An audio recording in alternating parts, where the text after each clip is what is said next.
Warahmatullahi taala wabarakatuh. Salam sejahtera, salam kebaikan untuk semua. Alhamdulillah.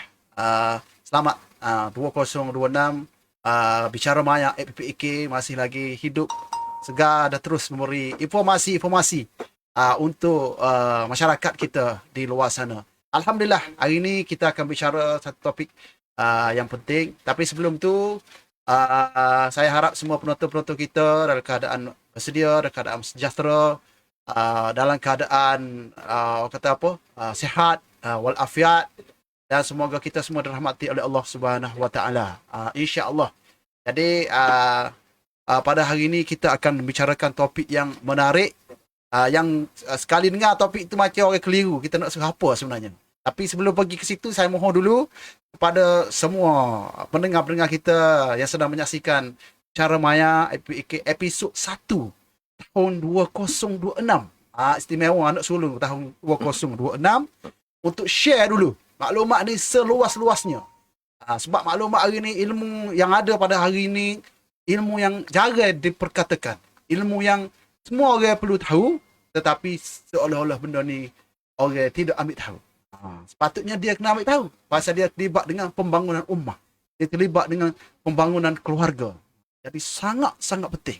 Jadi insya-Allah tolong sharekan dulu kepada rakan-rakan kita sebelum kita mula, sebelum kita kenalkan panel kita hari ini. Panel kita orang yang berpengalaman, orang yang ada ilmu, yang ada pengalaman untuk bicara tentang topik kita pada hari ini. Saya tak suruh ayat lagi topik ke apa, biar tu puan tertanya-tanya. Tapi dah setengah tu. Saya juga nak iklankan pada hari ini, kita di Perbadanan Perpustakaan Kelantan pada 8 hari bulan 2, 8 bulan Februari, itu pada hari Ahad, kita akan adakan satu program di perpustakaan, Hari Terbuka Perpustakaan, dengan tema Perpustakaan di Hatiku.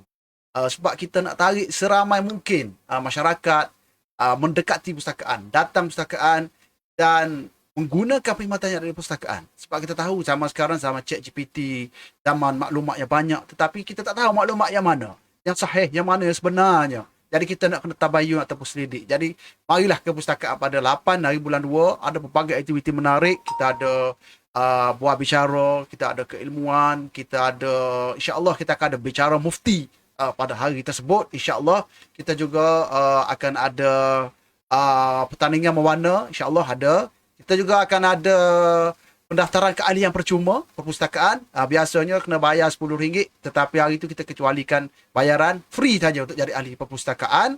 Lepas tu kita juga akan ada jualan rahmah. InsyaAllah kita akan ada jualan rahmah. Kita ada klinik gigi bergerak, pemeriksaan kesihatan, dan banyak lagi aktiviti-aktiviti kita akan buat pada hari tersebut, 8 bulan tua. Jadi penonton semua boleh set hari tersebut, boleh tanda hari tersebut, boleh mari pada hari tersebut mula pada 8 pagi hingga jam 5 petang. InsyaAllah mari kenal Pustaka Air. Kita juga ada gadget dan sebagainya untuk anak-anak guna. InsyaAllah mari bawa anak-anak Pustaka Air. Tidak rugi mari Pustaka Air, sebab pustaka adalah satu badan itu bukan untuk menyebar maklumat, menyokong Iqra bismi rabbikal ladzi khalaq. InsyaAllah. Jadi balik kepada topik kita hari ini, sekali lagi jangan lupa share, jangan lupa sediakan pen, kertas dan sebagainya, nak ambil ilmu yang banyak pada hari ini. Mungkin hari ini kita rasa ilmu ni biasa, tapi satu hari kita akan berhadapan dengan situasi yang mana kita perlu ilmu untuk buat keputusan yang tepat. Jadi pada hari ini, tajuk kita Bicara Maya FPPK episod 1 2026, perceraian antara rahmat dengan hikmah. Orang dengar tajuk ni seolah-olah macam nak suruh orang bercerai ke? Tidak. Saya awal-awal beritahu, ada sahabat saya beritahu, nak suruh orang bercerai ke, meningkatkan lagi ke statistik? Tak. Sebenarnya kita nak beritahu pada orang, bukan nak suruh orang bercerai, tetapi nak suruh ada ilmu tentang perceraian, apa yang patut kita tahu tentang perceraian. Kalau berlaku juga perceraian, ia jalan penyelesaian, kita terima dan kita urus dengan baik supaya perceraian menjadi rahmat dengan hikmah dalam kehidupan kita. Sebab perceraian adalah satu jalan keluar yang disediakan oleh orang Islam, oleh agama Islam, insya-Allah. Jadi bersama saya hari ini, berteman di studio PPIK hari ini, ustaz yang handsome, ustaz yang selalu buat live, ramai orang kenal, iaitu sahabat saya Ustaz Suratmi bin Mak Yusof, penolong pengarah kanan dakwah dan ukhuwah Jabatan Hal Ehwal Agama Islam Negeri Kelantan. Assalamualaikum Ustaz. Waalaikumsalam warahmatullahi wabarakatuh. Selamat datang ke studio Bicara Maya PPAK. Ya, alhamdulillah. Hari ni berasa teruja boleh mari kerana ini kali pertama tak pernah lagi mari ke Studio. studio kita yang begitu canggih, manggih dan terkini lah. Jadi ustaz dia. biasa mari dah PPK. Tapi pertama kali ni studio tak tunjuk sebelum ni deh. Oh, Alhamdulillah. alhamdulillah. Alhamdulillah. Jadi ustaz, ustaz dua kosong ni kan, rasa sihat, rasa bersemangat ceria macam mana? Alhamdulillah, baru bertukar ke Jabatan Hal Ehwal Agama Islam Negeri Kelantan ataupun dia panggil di Jahit di Balai Islam lah. Mudahnya 1 bulan 12 baru ni. Baru sebulan lebih lah. Alhamdulillah. Alhamdulillah. Kita lah ustaz dah. Kita koli orang. Gitulah koli orang mudah. Alhamdulillah. Semua tu pengalaman kita pakai pengalaman. Jadi ustaz, hari ni kita tajuk yang sangat sinonim. Ustaz pun kalau ni duduk di bahagian apa ni? Bahagian dakwah dan ukhuwah. Terlibat dengan ukhuwah ni kan. Dia sebut kekeluargaan kan. Dan ustaz pun dah jadi pegawai agama jajahan. Jadi alhamdulillah. Jadi tajuk hari ni kita minta dulu ustaz beri pencerahan mengenai tajuk. Bila kita bagi tajuk ni kepada ustaz, kan ustaz nampak impak positif dan sebagainya dari segi tajuk kita ni. Terima kasih kepada host kita pada hari ini yang tak berhenti-henti lah dengan idea nak buat bagi pencerahan ataupun bahasa mudah bagi ilmu lah. Alhamdulillah. Info kepada masyarakat kita ni. Bila first terima tajuk ni, bagaimana host cerita tadi, kitanya bukan kata nak suruh cerah. Jadi kita nak bagi cerita bahawa perceraian ni merupakan jalan terakhir. Bukan matlamat, tapi jalan terakhir. Walau bagaimanapun ianya adalah dibenarkan oleh hukum syarak. Bila keluarga ni tidak ada lagi rahmah, mawaddah dan rahmah, maka jalan terakhir penyelesaian dia adalah bercerai. Bukan kita nak suruh bercerai. Walaupun hakikatnya perceraian ni tak nak dia akan berlaku juga perceraian. Cuma perceraian bukan perceraian kita panggil cara hidup ni, tapi mungkin mati salah seorang. Perceraian lagu tu. Tapi bukan itu matlamatnya.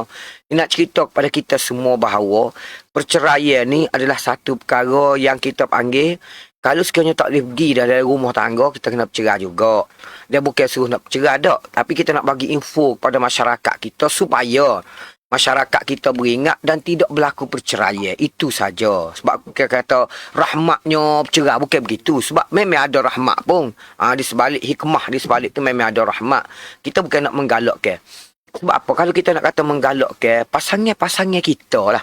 Pasangan-pasangan yang bakal mendirikan rumah tangga, anak-anak muda kita, bila dia nak mendirikan rumah tangga, dia kena masuk satu kursus wajib. Dia panggil kursus pra-perkahwinan Islam. Berdasarkan modul bersepadu kursus pra-perkahwinan Islam. Dia ada hak tu. Baik, dalam sebelah modul, sebelah tajuk 2 hari tu, memang ada satu tajuk pembubaran perkahwinan. Itu pun kalau kena orang nak pertikar, orang boleh kata lah. Dia kata nak suruh cerah. Bukan. Kita nak bagi pencerahan, nak bagi info, nak bagi ilmu. Supaya selamat rumah tangga kita. Sebenarnya, kalau Amo nak cerita, duduk 20 tahun lebih dalam bidang ini, Amo boleh ceritalah. Awal-awal dulu, panjang sikit kecek ni. Sebab rasa nak kecek rasa. Betul. Tahun 2006-2007 dulu, statistik menunjukkan bahawa bila kita tengok unjuran perkahwinan, kecek ni bahasa negeri Kelantan kita lah, negeri Kelantan kita Darul Naim ni. 2006-2007 dulu, perkahwinan Kelantan ni duduk nombor 2. Nombor 1 perkahwinan paling tinggi Kedah masa tu. Kelantan nombor 2. Kemudian perceraian, Kelantan juga naik Johor. Tak si bubuh nombor 2, naik Johor. Kalau kira pertandingan boleh hadiah lah. Ada nombor 1 Selangor tahun 2006-2007 ni. Nombor 2 Kelantan juga. Baik, kita tengok tinggi kadar tu. Statistik dia. Tapi bila kita tengok unjuran terkini 2023, 2024, 2025 tahun lepas baru ni, Kelantan kita ni kalau kita kata nak boleh hadiah tempat ketiga pun tak lah. Dia turun kadar perceraian. Ini semua adalah hasil daripada kita panggil kerja kuat semua pihak menyalurkan maklumat, beroyak gitu gini semua sekali berbengabat perceraian ni. Itu antara matlamat kita buat hari ni lah. Pada sayanya tidak menjadi satu kesalahan. Dan kita nak bagi info pada masyarakat kita. Itulah nak ceritanya. Jangan salah faham. Tu dia. Amo nak ucap terima kasih sangat pada pustaka awal ni kerana berani tampil ke hadapan untuk buat. Itu dia. Kita panggil bual bicara kita tajuk ni. Gitulah. Alhamdulillah. Jadi ustaz dah bagi pencerahan kepada penonton kita. tajuk kita hari ni bukan kita nak suruh cerah, tetapi nak ilmu dan supaya berceraya tu tidak berlaku sebenarnya. Kalau boleh tu bertahan, dia. kita nak suruh bertahan. Tapi kalau tak boleh juga, nak macam mana Ustaz? Cerah jugalah. Jadi Ustaz, sebelum kita pergi lebih lanjut lagi, mungkin Ustaz boleh cerita sikit biar orang tahu. Setara mana ataupun setakat mana seriusnya perceraian berlaku di Malaysia ni. Statistiknya dan sebagainya. Biar orang tahu, banyak tadi aku nak nambah lagi statistik kalau tak ada. Betul. Malaysia dengan Kelantan tinggal ke mana? Okey. Berapa? Setakat Ustaz? Mengikut kita panggil, kalau tengok data, nak tengok statistik secara tepat tak, kita kena tengok di DOSM lah. DOSM. Department ataupun Kementerian Ekonomi Jabatan Perangkaan Malaysia, ataupun bahasa putih dia Department of Ministry of Economy tu. Sebab semua data 14 buah negeri di Malaysia ni semua dihantar dan diproses oleh DOSM. DOSM adalah kita ambil adalah data rasmi lah setakat ni, data rasmi untuk kita tengok seluruh Malaysia. Mungkin kalau kita nak kecek bab negeri Kelantan ni bolehlah kita nak cerita kan. Berhubung dengan bab negeri Kelantan kita ni untuk Kelantan sahaja. Tapi untuk seluruh Malaysia ni kita boleh tengok DOSM lah. DOSM akan proses di sana. Baik. Untuk tahun akhir ni, tahun 2023, 2024, 2025 ni, contohlah terbarunya tahun 2024, kadar perceraian melibatkan masyarakat Islam kita di Malaysia ni meningkat. Kahwinnya juga meningkat 0.9%. Meningkat lah. Perceraian juga adalah meningkat. Meningkat, dia lebih meningkat daripada kita panggil perkahwinan. 4.1%. Kadar perceraian dia tinggi lah. Meningkat 4.1%. Dia nak ceritanya meningkat lah. Meningkat. Baik. Daripada jumlah ni meningkat ni, kalau tahun 2023, 58,000 bercerai. Tahun 2024 baru ni ialah 60,457. Nak ceritanya meningkat. Semuanya meningkat. Meningkat. Bila sebut kata meningkat begini, tuan-tuan sekalian, tentulah ada sebab-sebab di sana sebenarnya. Sebab apa perceraian ni meningkat. Baik. Kalau boleh lah, Ambo cerita sikit lah. Ambo ambil daripada data, daripada DOSM sikit lah. Ambo cerita. DOSM dah buat kajian. Punca perceraian ni banyak sebenarnya. Macam host kita tanya ni banyak. Cuma Ambo ringkaskan dua punca utama. Ni jangan marah kat Ambo. Ambo hanya ambil data yang diproses setelah dibedah siasat bahasa kitanya oleh pihak DOSM. DOSM buat keluarnya dua. Baik, dua faktor utama. Baik, faktor nombor 1, paling tinggi, paling banyak berlakunya perceraian di Malaysia kita ini ada. Ialah dia panggil faktor utama dia ni suami ni, kita tak tahu suami dia panggil tak beri nafkah kepada isteri. Nafkah tak jalan. Tu dia masalah dia. Baik. Sebab apa dia panggil tanggungjawab? Abai tanggungjawab. Tu mudahnya. Suami abai tanggungjawab. Abai tanggungjawab ni luah. Tidak menunaikan tanggungjawab. Tidak menunaikan tanggungjawab. Luah. Ataupun lebih skop, lebih speed itu tidak tunai tanggungjawab ni. Nombor 1 dalam abai tanggungjawab ni, data keluar kat DOSM ialah dia panggil tak beri nafkah. Tu dia. Hak ni kita panggil dia ni turunnya Haji Bakhir bila baik kedekut tak dia masih. Tu dia. Dengan gugu dengan sahih beres. Tu dia. Tapi dengan bening tak beri nafkah. Kamu cerita begitu. Faktor sebab pun ada. Baik, yang pertama. Yang kedua, bawah abai tanggungjawab ni ialah DOSM buat keluarnya ialah dia panggil malah kerja. Bila malah kerja duduk belakang rumah bini terpaksa telefon ke Jepang. Halo Jepang 999, mari tolong rigak ular sawah rumah kita. Jepang kita tengok mana ular sawah tu duduk belakang atas rumah tu. Tak kerja buat duduk tidur Pak Jep. Ni orang panggil nak tak? Dia panggil. Dia malah kerja. Bila malah kerja kita tahulah. Pitih tak ada, tak boleh nafkah, tak boleh cara keluarga. Ini nombor 1. Dalam bab dia panggil abai tanggungjawab. Ni di Malaysia kita, termasuklah negeri Kelantan kita ni. Ada. Baik, dalam abai tanggungjawab ni tobik 2, tak beri nafkah. Yang kedua ialah dia panggil kerana malah kerja. Dan faktor kedua ni, ni DOSM buat keluar, jangan mahu kat Ambo. Ambo bahan ambil data daripada DOSM. Dia pergi seluruh Malaysia ni. Tapi barang ni sensitif tapi kena royak juga. Sebab ini faktor. Sebab kita nak suruh kita beringat. Faktor kedua ni dia panggil adanya faktor orang nombor 3. Ni statistik yang keluar oleh DOSM berdasarkan statistik tahun 2023-2024. Terkini lah ni orang panggil ni. Ada. Faktor orang nombor 3 yang sangat mudah diakses sekarang ni melalui semua setiap orang ada telefon belakang ni. Di situ pak dalam jambil masuk telefon ni adanya. Dan mudahnya dijumpa dengan kawan-kawan lama ni kerana apa? Kerana dia panggil adanya. Dia panggil grup WhatsApp. Sorang-sorang tak kurang pada 150 grup sorang-sorang. Allah. Grup tu, grup ni ada macam-macam. Termasuk juga grup kawan-kawan lama.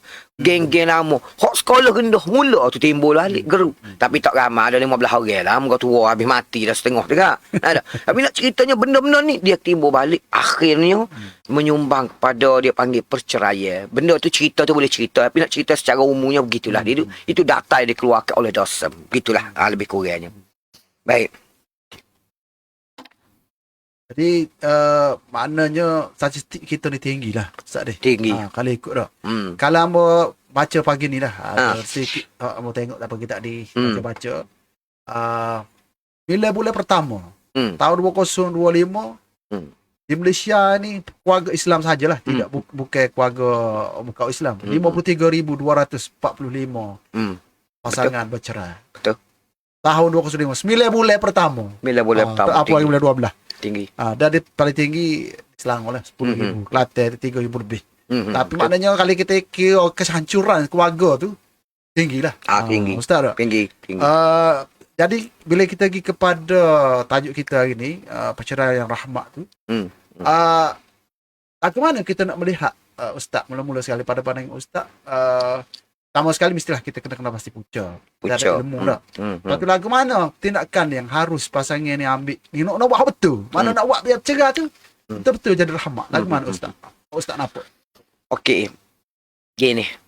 Pertama sekalinya, ambo cerita situasi ataupun flow perjalanan dia. Flow.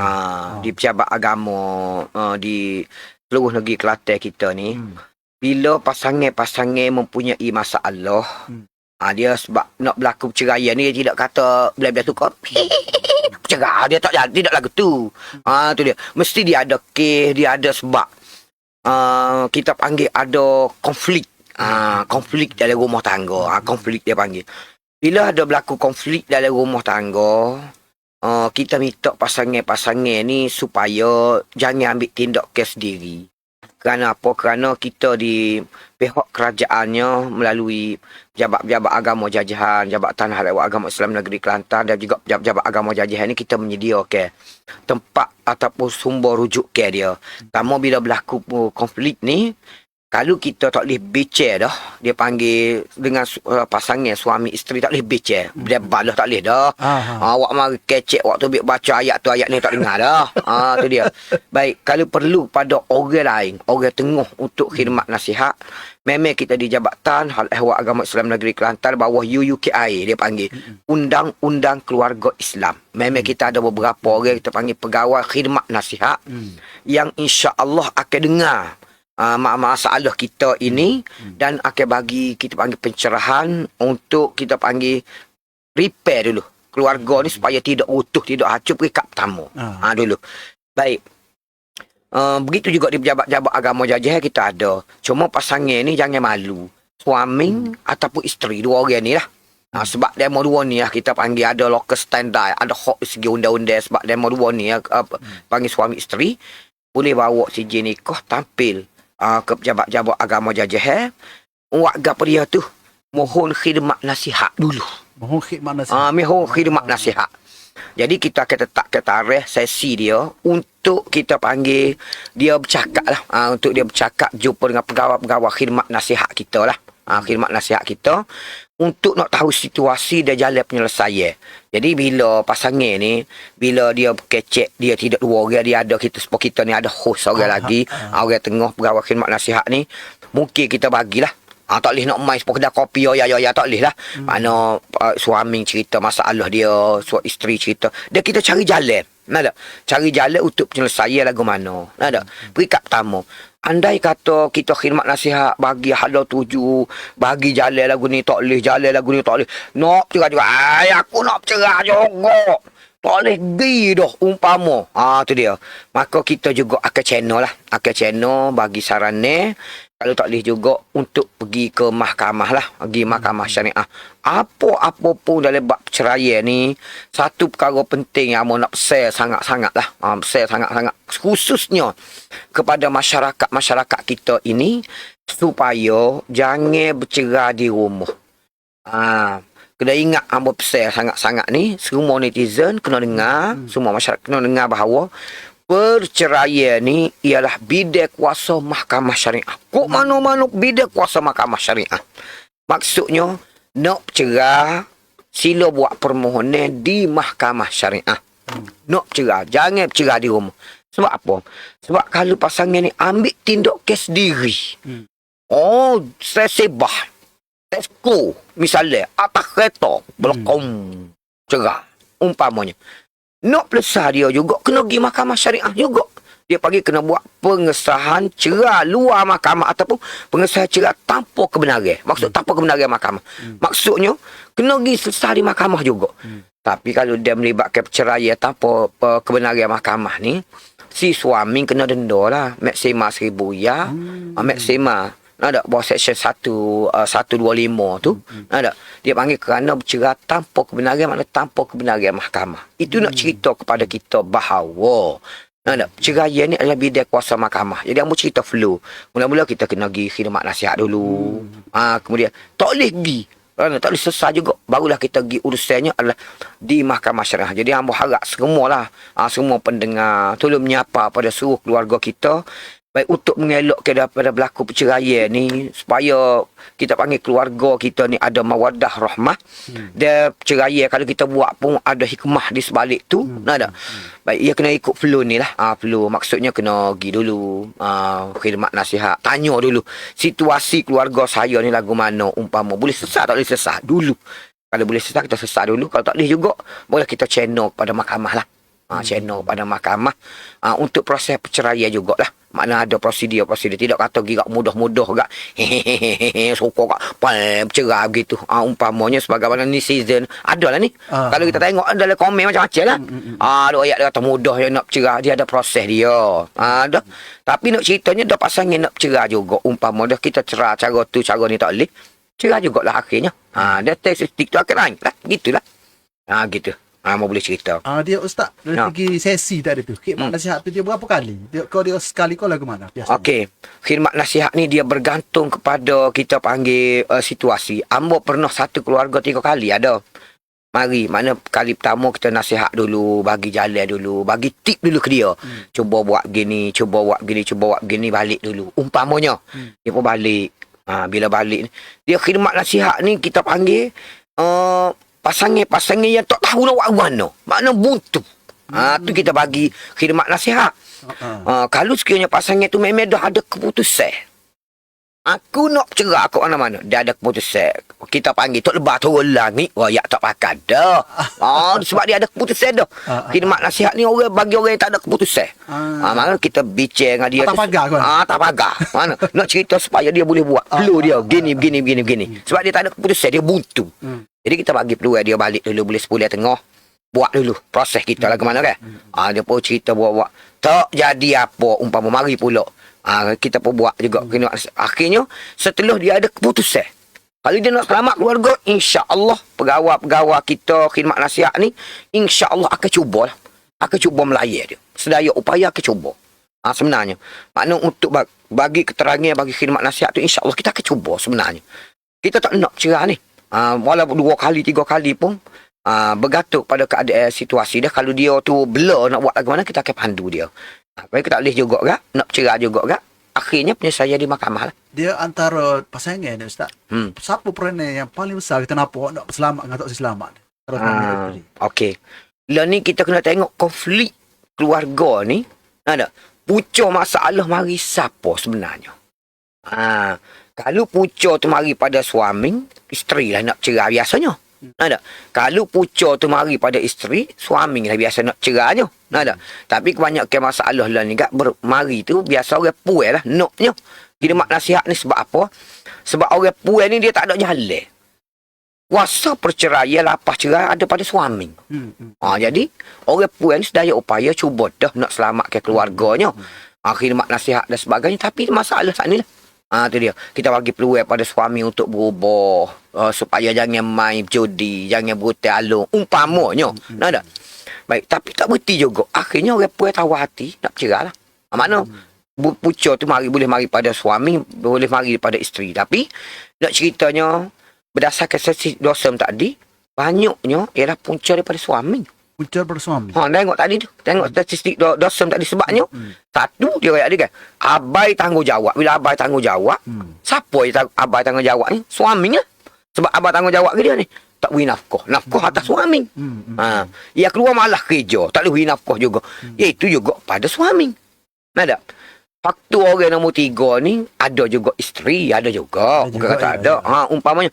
Tapi tingginya statistik yang dikeluarkan dosa tu suami juga lah.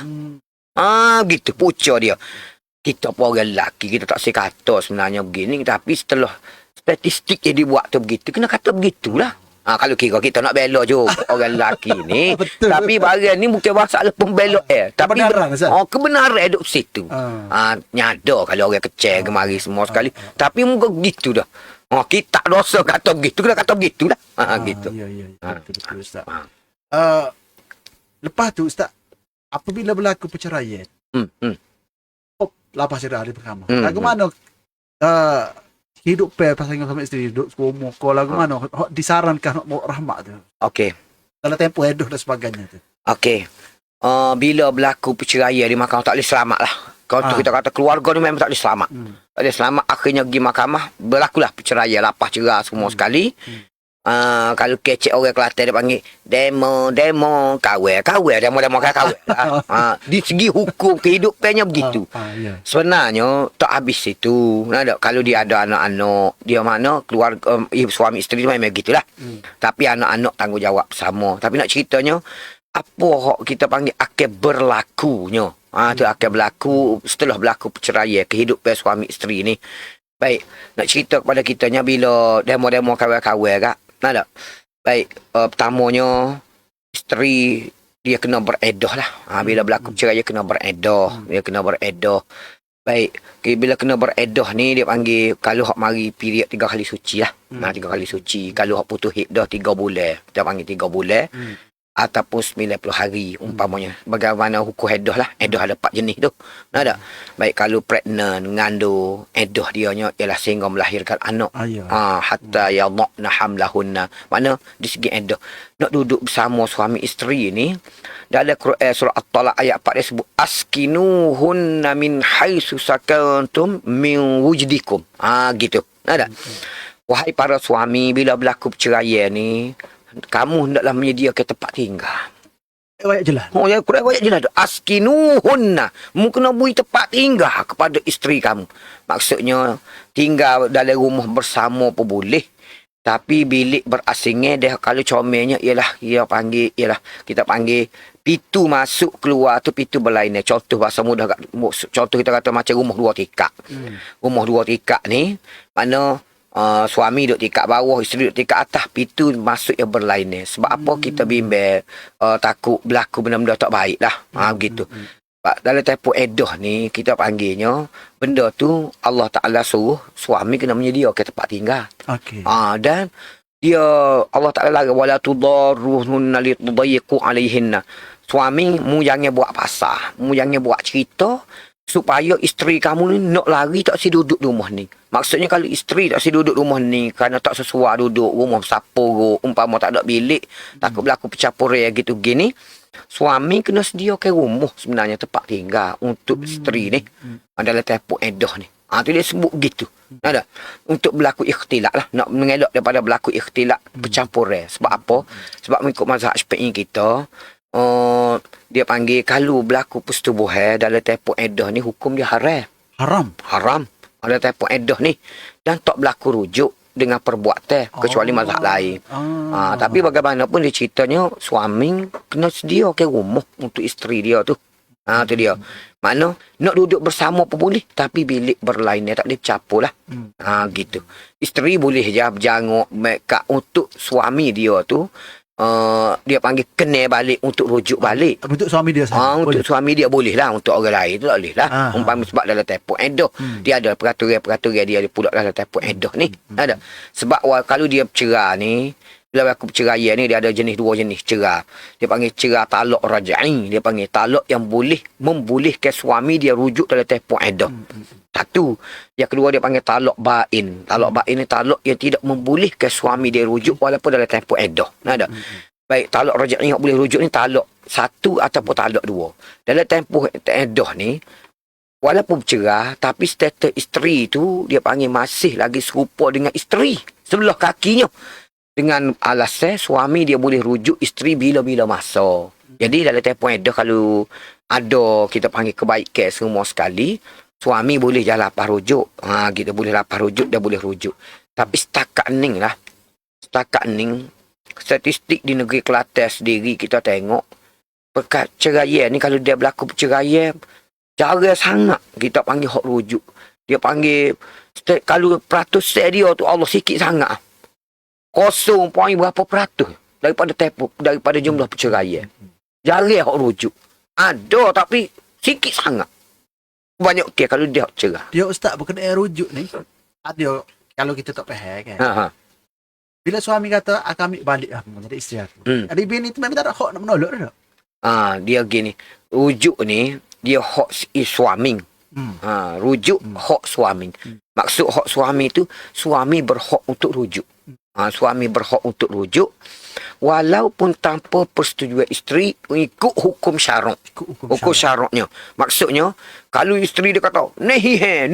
Isteri dia kata aku tak say. Umpamanya. Ada. Suami dia lapar rujuk juga umpamanya. Ada. Rujuk tu tak berlaku di segi hukumnya sah. Sah. Cuma undang-undang kita di negeri Kelantan kita enakmen undang-undang keluarga Islam negeri Kelantan kita ni bawah Seksyen 54 bab rujuk ni ada. Dia cerita sebab kita undang-undang kita buat nak sesama masalah. Sebab isteri tak dah rujuk. Ada. Suami pergi rujuk juga tanpa persetujuan dia. Baik, bila perceraian ni berlaku melalui mahkamah, mahkamah tak akan paksa isteri duduk bersama suami tetapi isteri boleh buka fail baru untuk buat permohonan cerai. Sebab kita nak nikah rujuk ke apa duduk bersama ada mawaddah rahmah. Betul. Tapi moga isteri tak sedia. Bila tak sedia juga walaupun suami rujuk ada. Baik berlaku di segi hukum tapi di segi undang-undang kitanya isteri boleh buat permohonan cerai yang baru lah. Cerai yang baru supaya kita panggil keluarga saat ni tu ada terbela lah, ada mawaddah rahmah. Dia kira begitulah. Maksudnya begitu. Ada. Makna rujuk tu tak berlaku walaupun tanpa persetujuan isteri dan juga walaupun tiada saksi. Syaratnya suami dia lapar rujuk. Lapar rujuk. Yang jelas selamat tu. Mana? Yang jelas tu. Maksudnya lapar rujuk ni kita boleh berlaku dalam dia panggil lapar soreh. Dan juga dia ada juga dia lapar soreh makna lapar jelas stres lagi nyata. Bila dia menggunakan rojak tuki ataupun rojak tuki. Dia panggil aku rujuklah kamu timuh. Gitu. Kepada pernikahan yang asal kita guna gitu. Tapi kalau dia guna lapar rujuk ni dia kata aku rujuklah kamu rojak tuki. Aku rujuklah kamu sah dah benda tu. Kecuali kalau dia guna lapah-lapah yang kita panggil tak berapa jelas. Umpama aku ambil balik kamu umpamanya. Gitu kan. Baik, hak tu dia mesti kena menggunakan lapah belakang tu mesti kena ada kaitkan. Aku ambil balik kamu kepada pernikahan yang asal. Tu dia. Sebab bila lapah tu dia panggil lapah tidak sorek, atau dia panggil lapah kinayah dalam bab rujuk ni, syarat dia mesti kena ambil kembali pada pernikahan yang asal. Begitu. Sebab itulah kita rujuk ni ada undang-undang peraturan dia kena rujuk depan tu email. Jangan pergi pakai pergi jumpa di kaunter umpama gak gigi masuk kepala aku rujuklah kamu. Tak boleh begitulah. Nak tak? Supaya kita nak panggil jelas rujuk tu sah tak sah rujuk saat ni itulah. Tu dia. Dan kita ada tu itu email kita ni yang mengesahkan. Dan boleh daftar rujuk bila pergi rujuk depan tu email. Walaupun tak ada saksi pun tak apalah. Sebab tu email tu boleh mengesah ke lapas rujuk tu sah ataupun tidak sah. Gitu. Ada. Kitanya lapas rujuk paling sepenuh kita kata aku rujuklah kamu timuh kepada pernikahan yang asal. Tu jelas lah tu. Terang cukup belaka dengan kari, dengan gula, dengan kecap semua cukup tu. Kalau dalam WhatsApp tak boleh tak? Lah ni bila lapas dalam WhatsApp kita boleh kecek. Kita orang boleh kecek. Ada. Dia jadi benda tu jadi kinayah, jadi sindir. Sindir tak jelas. Bila tak jelas ni kak, benda tu mesti kena ada kait tajurna lah. Sebab benda ni kita tak nampak. Kita tak nampak benda dalam hati ni. Jadi kita naknya ialah lapas rujuk ni ialah depan email lah. Pasangan dua-dua pergi depan email lapas rujuk. Itulah mengikut peraturan kitanya. Rujuk ni bawah section 54. Itu dia. Ini undang-undang keluarga Islam. Okay, Ustaz sikit lagi mengenai hak dalam edah tadi. Okay. Jadi dalam edah ni adakah isteri masih lagi boleh kena masuk ke suami? Dia apa lah selain daripada hak tak boleh setubuh tu lah. Gabriel hak boleh lagi isteri. Okey, dalam tempoh edah ni masuk gapo dia tak perlu dah pada suami dia dalam tempoh edah ni. Sebab dia kira dia bercerai dah. Cuma berapa perkara hak kita suami kalau kecek tu royak suami kena tangguh dalam tempoh edah ni. Nafkah edah bergantung pada suami lah. Bergantung pada isteri dia. Kalau dia cerai talak raj'i ni, baik nafkah edah selama 3 bulan dia kena bui. Nafkah edah ada suami kena bui. Baik tempat tinggal dia kena bui. Tempat tinggal dia kena bui. Ada. Lepas tu apa nama ni nafkah tadi makan minum tadi kena bui. Dia tempoh edah ni. Ada. Bukan kata lepas tangan dengan begitu saja, bukan dia kena bagi. Ada. Isteri pula dia ada tanggungjawab dianya ialah dia kena duduk rumah suami. Dia disediakan oleh suami. Ada. Jangan ada percampuran tadi.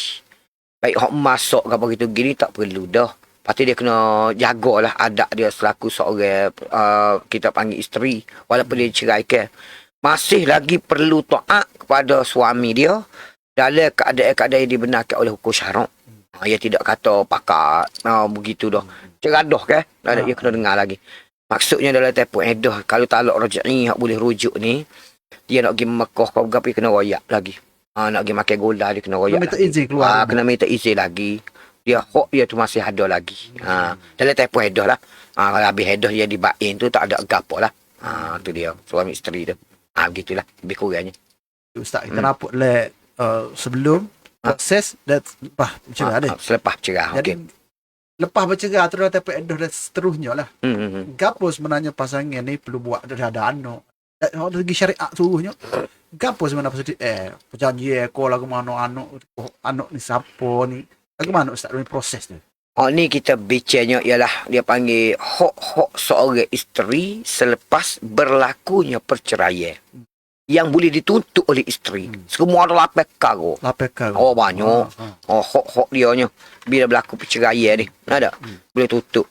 Baik, kita panggil nafkah anak. Nafkah anak tu wajib lah. Pasal nama pun bank ataupun binti suami dia. Ayah dia panggil.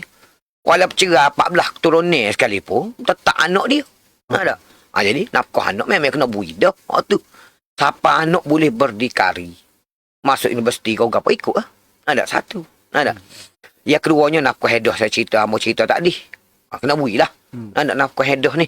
Sebab isteri nak memulakan kehidupan baru, maklumlah. Moga 25 tahun, 20 tahun, duduk sekali, bercerai ni kak. Nak memulakan kehidupan baru dia tu lah. Kemana? Hijau masa je berhenti lah. Berhenti umpamanya. Nafkah edah, kena bui lah 3 bulan. 3 bulan. Lepas tu dia ada lagi muta'ah. Muta'ah ni bukan nikah muta'ah tu dah. Muta'ah dia panggil pemberian sagu hati. Pemberian sagu hati oleh suami pada isteri dia. Nak cerita bahawa perceraian ni berlaku dengan molek. Walaupun pergi dunia kelima. Tu dia. Dia panggil muta'ah. Muta'ah ni bergantung pada kehidupan ataupun taraf suami lah. Wa mati'uhunna 'alal musi'i qadaruhu wa 'alal muqtiri qadaruhu mata'am bil ma'ruf haqqan 'alal muttaqin. Dalam Quran sebut bui muta'ah ni kau ikut qadar dia. Wa mati'uhunna 'alal musi' orang kaya qadar dia. Ada. Orang miskin muktir, orang miskin qadar dia. Tak ada hak lah. Kita tengoklah keadaan dia tu, muta'ah dia. Kalau ada anak tadi, dia panggil ada hadanah. Hadanah ni hak penjagaan anak. Hak penjagaan. Hak penjagaan anak. Tu dia. Hak penjagaan anak ni, hadanah ni, kita buat tutup teh jugalah. Boleh buat suami, isteri boleh buat tutup teh. Tu dia. Hak penjagaan anak. Dia hak penjagaan hadanah ni, dia bidang kuasa Mahkamah Tinggi Syariah. Kalau lalu tunjuk lah. Tunjuk. Kena pergi buat permohonan sana. Hak lain boleh buat permohonannya ialah di Mahkamah Rendah saja dia jajah. Hak ni, hadanah ni kena buat permohonan di Mahkamah Tinggi. Hadanah, hak penjagaan anak. Hak penjagaan anak ni, masing-masing dia panggil boleh jaga. Cuma hak penjagaan tu, boleh siapa. Isteri nak, suami nak. Dan lepas penjagaan anak ni, abang cerita lah sama rakyat. Peraturan dia gini. Dalam hukum syarak kita, undang-undang pun sama. Kalau anak tu, kita panggil anak lelaki. Anak tu anak lelaki, umur 7 tahun ke bawah, rolik kebiasaannya, hak penjagaan boleh komok. Golib. Roliknya gitulah. Sebab apa? Sebab mak lebih berhak.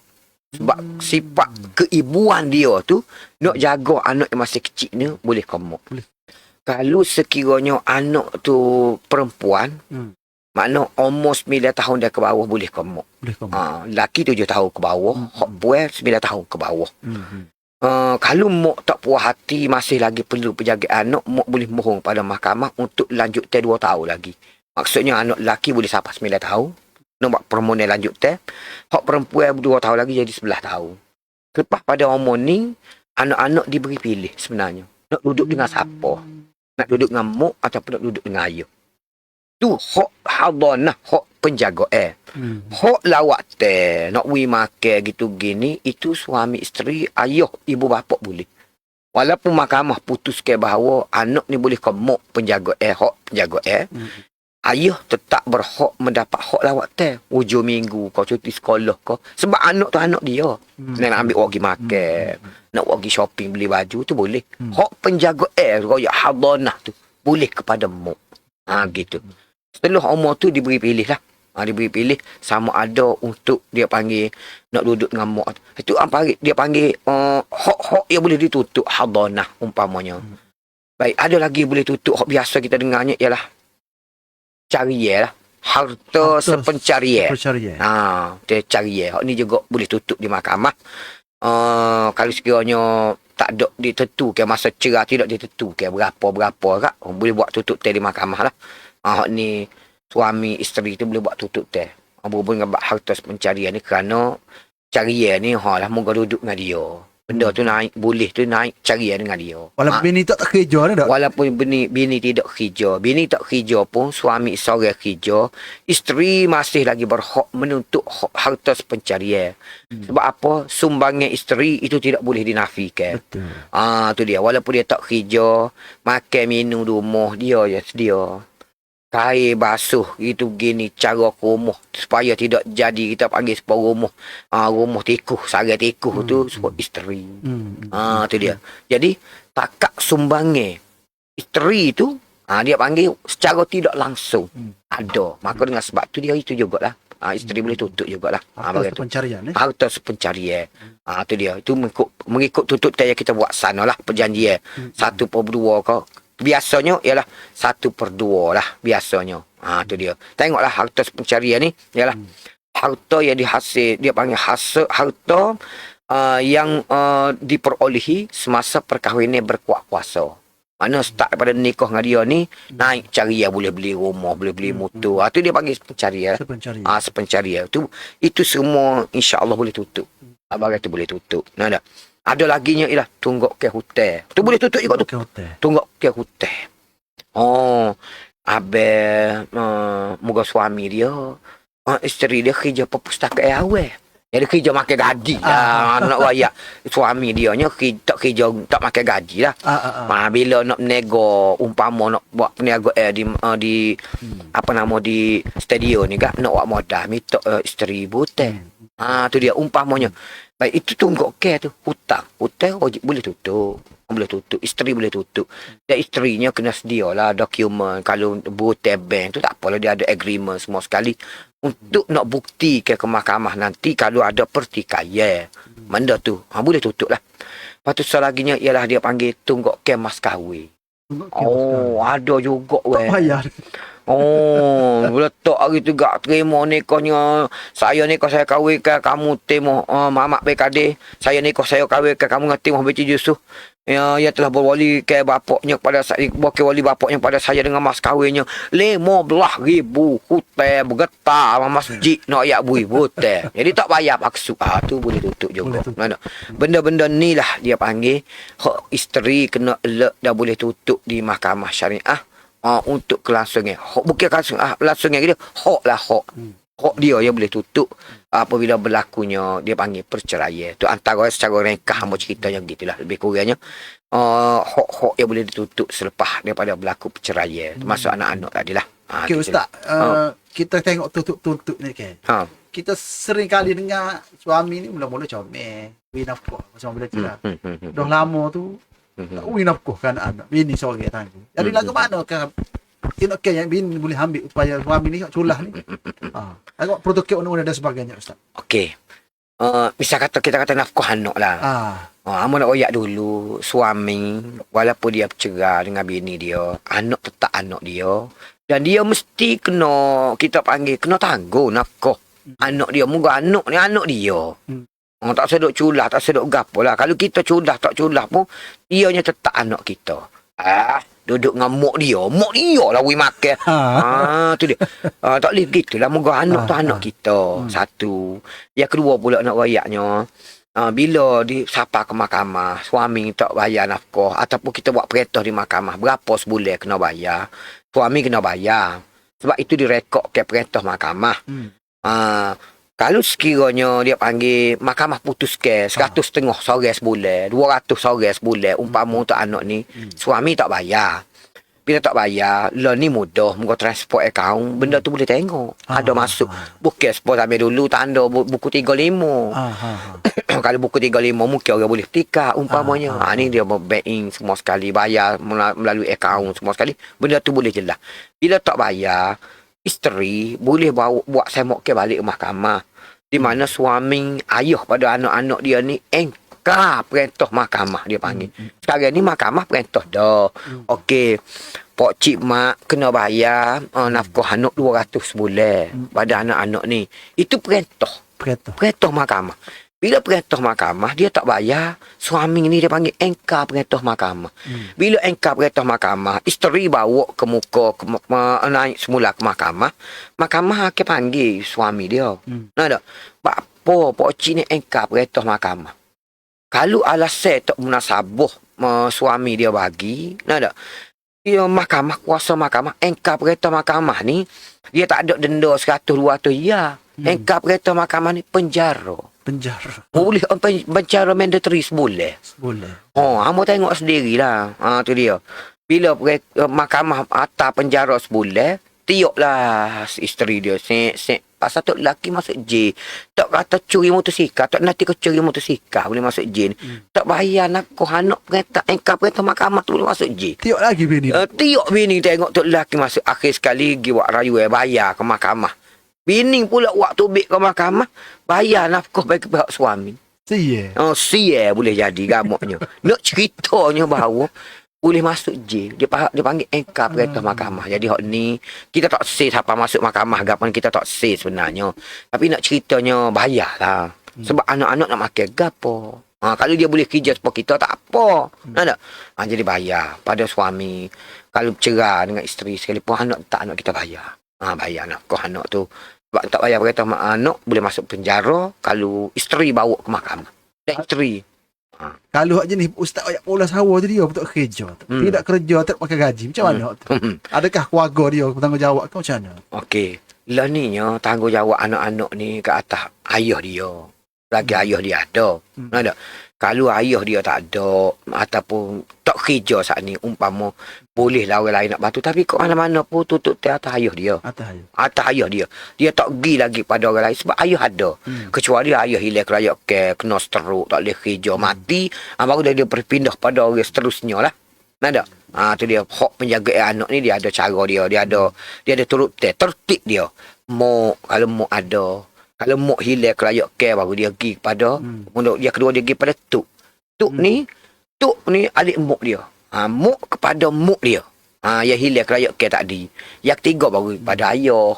Tu dia banyak kepada orang puai lah. Tak? Sebab dia panggil hok penjaga anak ni maksudnya sifat keibuan dia nak ke ibu lah. Sebab mendidik tu ni. Gitulah lebih kurangnya. Tak? Okay, Ustaz, kita nak raikan soalan. Boleh. Jadi di talian kita sekarang Ustaz, tadi 180 lebih. Okey, tengok. Ramai kalau ada dewan penuh. Jadi ramai orang nak tahu topik kita ni sebenarnya. Betul. Jadi ada 1-2 soalan ni kita raikan dulu. Baik.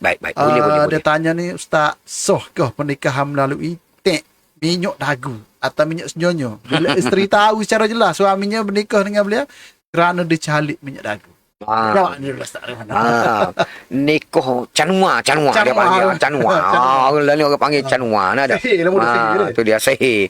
Maksudnya dia pergi selik, jadi kawan tu nak dia. Umpamanya. Itu termasuk dia bab paksa juga, tapi paksa tak nampak. Pertama sekali hamba baca lah, hamba ada hadis yang sebut innat tamaima wa tiwalata syirkun. Sesungguhnya dia panggil tamaim, dia panggil azimat. Tiwalah dia panggil ni lah ubat guna-guna canua agak apa ni syirkun. Cahaya tu syirik. Tak boleh guna bagian ni. Okey, bereslah. Berlakulah perkahwin ni. Selik umpamanya baik orang puai pun nak itu gini umpamanya ada nikah. Sah dak nikah tu. Kalau cukup rukun nikah ke apa ya sah nikah tu sebab kita tak nampak. Walau bagaimanapun syarak kita ni dia jaga. Makna dia panggil black magic, ilmu hitam ni kita jaga tapi kena buktikan benda ni di mahkamah sama ada berlaku sungguh ataupun tidak. Dia panggil apa dia ni calik minyak tadi. Tapi nak ceritanya kalau berlaku lagu tu ada kemudian berlaku pernikahan dia menikah tu tak sah juga kalau syukur rukun nikah dia tu kecuali dibuktikan sebaliknya sehingga orang puan ni tak ada kita panggil tak ada kerelaan sendiri dia. Sebab syarat nikah ni syarat suami syarat isteri ada ni syarat. Semua sekali syarat ni dia ada kerelaan sendiri. Nak buktikan kerelaan sendiri tu kalau ada kerelaan sendiri sah lah. Tapi kalau sekiranya tak ada kerelaan sendiri paksa rela kita panggil.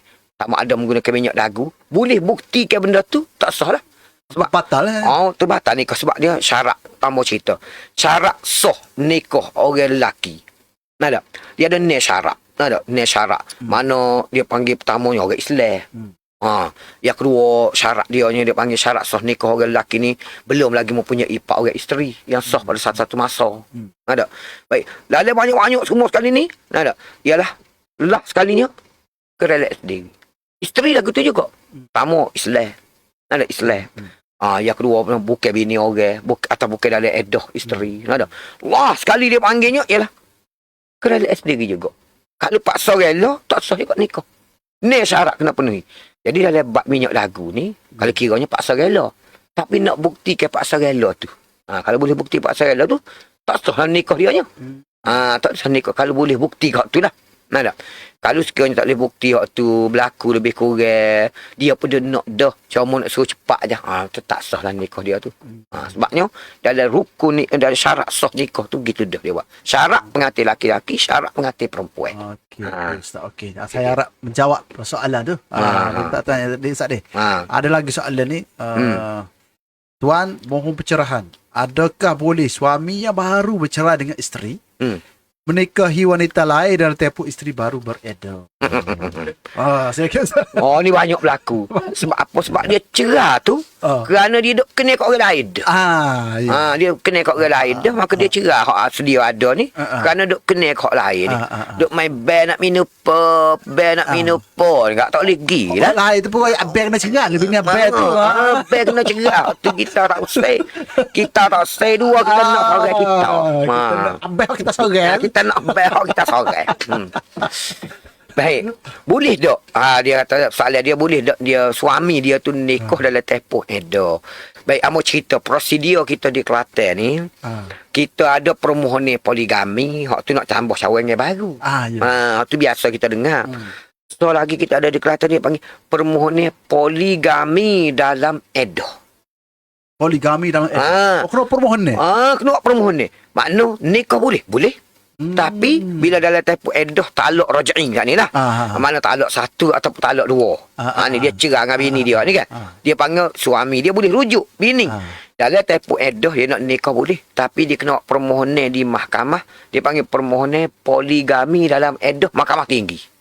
Di Kelantan kita jaga tu. Baik. Mana dia buat permohonan, bila buat permohonan poligami dalam dia serupa permohonan poligami. Dia akan panggil bini dia, royak ketel dia, kalau dia rujuk isteri dia ada ni, ada akan jadi bini nombor 2, macam-macam lah. Kita akan cerita. Mana boleh buat permohonan poligami dalam edah. Dalam syarat permohonan poligami dalam edah ni, suami ni dia kena janji bahawa dia tak akan rujuk isteri dia ada. Sebab kita bimbing takut nikah malam ni dalam tempoh edah dengan hak baru. Pagi esok dia pergi rujuk isteri dia ada. Jadi poligami juga. 2 orang. Jadi mulalah nak berlaku perceraian. Mana boleh kau tak boleh? Jawapan dia boleh. Tapi kena buat permohonan poligami dalam edah. Poligami dalam edah. Poligami dalam edah. Di Mahkamah Tinggi. Cik, suami-suami yang mendengar tu ingat. Orang kata tak boleh nikah bukan tak boleh. Boleh. Tapi kena buat permohonan poligami dalam edah. Tu dah nak jaga tu. Ada supaya tidak kita nak nikah ni harmoni. Betul. Harmoni. Jadi undang-undang kita buat gitu supaya mudah molek perjalanan dia. Kita nak buat masjid nak Ustaz. Nak buat masjid. Bukan nak buat kandang lembu kan tadi. Bukan nak buat kandang lembu. Itu cerita lah begitulah lebih kurang poligami. Okey Ustaz, ada lagi soalan ni. Boleh. Pengunjung kita ni, pendengar kita ni berhati ni. Tanya. Salam Ustaz. Jadi saya pun minta kepada penonton-penonton ada soalan tak sama ada tak semua. Tanya soalan. Saya Ustaz ada ni tanya kekeliruan kau gapo masalah saya gitu kau kita sendiri pun harap tanya. Tanya sebab kita nak jadi rahmah ilmu kita gini insya-Allah. Baik. Salam Ustaz, bagaimana seorang isteri nak bersabar dengan mak mertua? Adakah isteri perlu bersabar untuk anak-anak yang bersekolah atau perlu berpisah? Ni lagu mana dia Ni punya? faktor orang nombor 3 dia panggil. Faktornya ialah bukan suami, bukan isteri, tapi orang luar, mak mertua. Mak mertua ni dalam kita panggil perkahwinan kita ni, kita jadikan dia sumber inspirasi sebenarnya. Sumber rujuk ke kita. Sebab tok tua kita ni makna mak kepada suami kita. Contoh gitulah orang puan tu soalan tanya tu. Ada mak pada suami kita. Dia tak ada orang yang lebih kenal al-PA wal perangah dia panggil. PA perangah suami kita lebih pada mak mertua kita sebab mak dia. Ya merah lagi dia pegang mak kita, suami kita. Mana dia lebih tahu. Jadi nak ceritanya kita kena jadikan dia sumber inspirasi, sumber rujuk ke sebenarnya pada isteri tu. Tapi ada juga dalam ramai-ramai dan mak mertua pun kalau kiranya ada dia tu dia tak sepenuh sebenarnya. Tu kalau ikut naluri hak betulnya sebab dia nak tengok anak isteri kepada anak dia, menatu dia panggil menatu dia ni boleh membantu anak-anak dia sebenarnya. Itu hak sebenarnya. Tapi dalam ramai-ramai ni ada juga tok tua hak jenis tak boleh pergi dengan natu. Tu dia. Duk gitu duk hasuk anak dia cerah bini wak gini umpamanya. Baik. Adakah dia harus bersabar demi anak-anak ataupun lagu mana dalam kes ni? Baik, amorayak lah sikit. Amorayak. Kalau ada di luar sana tok tua jenis lagu ni. Wahai tok tua sebenarnya. Dia tak tahu. Dia tak tahu undang-undang. Nada. Dalam kanun jenayah syariah kita bilangan 1 tahun 2019 ni ada. Kaca ganggu dia panggil. Kaca ganggu rumah tangga. Termasuk tok tua. Tak lama tak tahu dia. Tu dia. Isteri boleh tampil ke bahagian penguatkuasaan syariah kita buat aduan. Apa bentuk gangguan? Dia panggil. Bukan ni kita kecek bab orang mertua. Kalau ada juga orang nombor 3 kaca ganggu rumah tangga boleh juga. Tu dia. Baik, dia panggil dia ni. Dia panggil menghasut perempuan bersuami ataupun menghasut isteri suami beristeri supaya menceraikan suami atau isteri dia. Cerai ataupun menghasut supaya suami isteri ni engkar perintah pasangan masing-masing. Ada tu dalam undang-undang kita. Boleh bawa ni. Hak sabar tu sabar dah. Tapi kalau sekiranya perlu pada tindakan, memang undang-undang berkuat-kuasa kita nak dedah. Dia panggil menghasut perempuan bersuami atau menghasut suami beristeri supaya bercerai ataupun engkar. Dia panggil hak pasangan masing-masing. Ada dalam undang-undang kita boleh buat. Baik, kemudian tu ambo cerita dari segi undang-undang. Kalau tak boleh lagu itulah cara dia.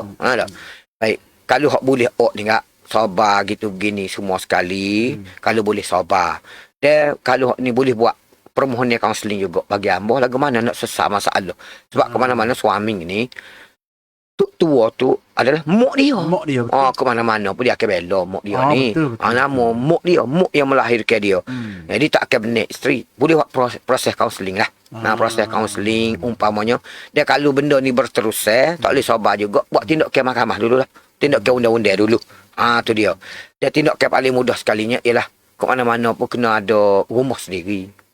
Tak boleh duduk sekali dengan tok tua ni. Ada. Dia memang tanggungjawab suami dia kena menyediakan dia panggil tempat tinggal. Kediaman tu dia kena sedia ke. Ada. Bila duduk rumah kita besar puru sekalipun rumah tu banyak benda boleh selesai lah. Tu dia. Harap begitulah. Harap-harap apa kita. Kita lebih kurang. Okey Ustaz, saya ada lagi atas soalan ni. Boleh. Orang kata isteri ni dia suami macam mana perangai pun tak boleh minta cerai. Tapi dalam keadaan macam mana sebenarnya seorang isteri ni dia boleh menuntut perceraian daripada suami. Perkara lagu mana? Dia boleh sebenarnya. Kuasa tak boleh tapi dia boleh jadi boleh. Lagu mana Ustaz? Okey. Baik. Isteri ni boleh minta cerai, buat permohonan untuk cerai bila perkahwinan tu dia tak dapat selamatkan kerana tak ada mawaddah rahmah. Mawaddah makna dia panggil kasih sayang, rahmah makna kasihan belah. Mawaddah kasih sayang memang tak ada dah. Tak ada dah. Lepas tu kasihan belah pun tak ada. Katok godel tak cara tak boleh makan minum bini. Ada. Baik, dalam keadaan lagu ni isteri berhak lah. Kasih sayang pun tak ada, kasihan belah pun tak ada. Jadi gapo lagi ada? Mabuk lagu mana? Tunggu kayu lah dia panggil. Pada ketika ni bolehlah isteri tu buat permohonan. Dia suami tak boleh kata mu ni jahat masuk neraka minta cerai, tak boleh. Sebab barang tu berpunca pada dia. Kalau suami dia tidak buat lagu ni, ada kasih sayang, mawaddah, kasihan belah pun ada rahmah. Isteri tak akan jadi lagu ni. Ni tengok dah. Masa nikah mula, umur 30, nikah mula, bini dia adalah berat dia 75 kilo. Tu dia. Learning bila tak ada kasih sayang, duduk ada keadaan stres tekan ni. Baik, tak ada kasihan belah pula tekan ni. Bini ni kan 35 kilo learning. 35 kalau alik betul, kalau angin ribut tak apa nak boleh jalanlah malah takut jadi terbest, jadi wah. Umpama bukan kecil maning. Stres kerana ni. Kalau kena kecil maning tu tak ada arah lah tu. Tak? Tak cukup makan gitu gini. Adalah keadaan lagu ni tak akan nak sabar lagi. Nak jadi wah boleh ada boleh terbest ni siap dah kering dah. Pada ketika ni boleh lah. Dia panggil untuk buat permohonan cerai. Sebab punca tu mari mana? Mari pada suami. Kalau suami buat molek-molek tak ada satu orang tak siap-siap cerai. Tapi masalahnya ada masalah. Tu masalah dia ni. Tu dia. Jangan kata orang tak bau syurga dak. Dia royak tu ayu mamraatin. Mana-mana orang perempuan tu enggan semua sekali. Enggan tu kerana dia panggil daripada punca pada isteri. Tu hak je dia panggil Allah Ta'ala anak apa semua sekali kan. Tak bau syurga kita kata dalam hadis-hadis kan. Sebabnya benda tu daripada isteri sendiri. Dia panggil. Tak ada sebab apa-apa. Ni bukan ada sebab punca daripada suami dia. Boleh lah. Dia panggil untuk cerai tu. Kalau macam orang ambil dadah ke macam mana itu Ustaz? Okey. Kalau dalam kes ambil dadah apa itu gini ni, ambil ni dia panggil suami berperangai keji. Berperangai keji. Dia panggil perangai keji. Bukan sekat cerai, pasah pun boleh. Pasuh pun boleh. Pasah. Sebab yang membolehkan pasah ada sebelah kara. Sebelah kara. Sebab bolehkan pasah. Antaranya, suami berperangai keji. Tu dia. Antara perangai keji ni, ambil dadah. Menggunakan dadah ni, kita istilah najis negara. Ada? Tu dia. Boleh buat permohonan. Pasah pun boleh. Cerai lebih lagi lah. Pasah ni, pembubaran perkahwinan dengan atas sebab-sebab yang dibenarkan oleh hukum syarak. Jadi suami bukan panggil keji ni, dia panggil berkait dengan hukum syarak. Tu dia. Moga ambil dadah apa semua sekali. Boleh lah. Boleh. Dia panggil buat permohonan cerai. Gitu ni. Contohlah tu. Ada. Tapi skala kita tengok kalau suami ambil dadah bini saya skala. Apa amu pun tak tahu. Ada. Tu dia. Apa pernah dengar dalam ceramah Ustaz Uzhar dia kata ketua boleh minta cerai, betul tak? Sebab ni benda tu benda yang memabukkan semua. Dan benda tu boleh memberi mudarat. Tu dia. Ada. Maknanya tidak bersalah lah isteri buat lagu tu. Tidak bersalah lagu tu. Sebabnya dia royak dah suruh berhenti semua sekali. Jadi ni perangai dia tu keji. Ada. Bila keji tu boleh buat lah. Dan satu laginya bila tak dengar ni, Dia duk katok godel bini dia panggil menyebabkan isteri hidup menderita. Tu dia. Menderita ni juga boleh dia panggil boleh pasuh. Nah, bukan cerai biasa, pasuh pun boleh. Tu cerita. Contoh kata. Maknanya dia nak jadi pemimpin lah. Tak boleh jadi pemimpin. Dia panggil dalam keluarga. Ada lagi soalan Ustaz? Boleh. Assalamualaikum. Suami nak kahwin lain. Sebab tak tahan dengan sikap isteri. Molek cerai dulu ko poligami. Kerana suami harap isteri minta cerai lepas poligami. Main ngelik dia. Dia gini. Cara nak buat permohonan poligami ni, kalau di Malaysia kita ni, sebab amo cerita dah, amo buat video pun memang tak payah. Nak poligami ni mudah. Cuma prosedur kita, dia poligami ni dia tidak perlu dapat kebenaran pada isteri. Dengan isteri. Dia tidak perlu dapat kebenaran pada dia tidak perlu dapat kebenaran pada isteri, tapi kena dapat kebenaran poligami daripada mahkamah. Mahkamah yang akan beri bukan bini. Kalau isteri dia kata, "Amo tak benar, aku bayar amo dulu." Mahkamah fikir perlu. Mahkamah akan bagi kebenarannya. Cuma nak buat permohonan itu ni orang kena hadir. Suami. Isteri dia ada. Kena notis. Dia mahkamah royak. Bukan minta izin. Mahkamah royak. Suami awak ni nak berpoligami. Kalau dia tak setuju, kalau mahkamah perlu fikir tu benda tu patut atau perlu, boleh ya. Ada. Isteri dia ada. Bakat isteri baru ni. Panggil bakat isteri. Sama ada berdepan gini. Biasa jaga berdepan gini. Takut berkobel dengan mahkamah. Biasanya kita buat sesi lain lah. Tu akhir. Biasanya sesi pagi isteri dia ada. Umpamanya. Tu dia. Baik sesi petang umpamanya isteri. Bakal isteri contohnya. Bakal wali. Ada. Dia 2 orang saksi. Ni cukup ni orang ni. Mereka boleh buat permohonan. Untuk buat permohonan poligami. Ada. Baik, bila mahkamah wik kebenaran tu tak ada satu dah. Gitu. Dia suami tadi perlu cerai kat isteri dia. Sekarang lah ni poligami nak maunya dia nak pakai bini 2. Kalau dia cerai bini dia jadi so juga. Jadi tak ada lah hebat kata nak bini 2 ni. Mana ni cari sebab nak cerai. Tu dia. Kalau nak poligami enggak tambah ya lah. Tak payah lah dia panggil nak cerai-cerai. Begitu. Dia, Ustaz, apabila di mahkamah tadi minta permohonan untuk poligami. Gapo syarat-syaratnya bertimbangkan oleh mahkamah nak dulu. Okay. Ni suami nak tahu ni. Section 23. Suka orang kita dalam studio belakang suami. Memang. Section 23. Section 23 cakap bab poligami ni, undang-undang keluarga Islam Kelantan ni, dia ada banyak lah syarat-syarat dia nya. Syarat-syarat untuk poligami. Tapi 2.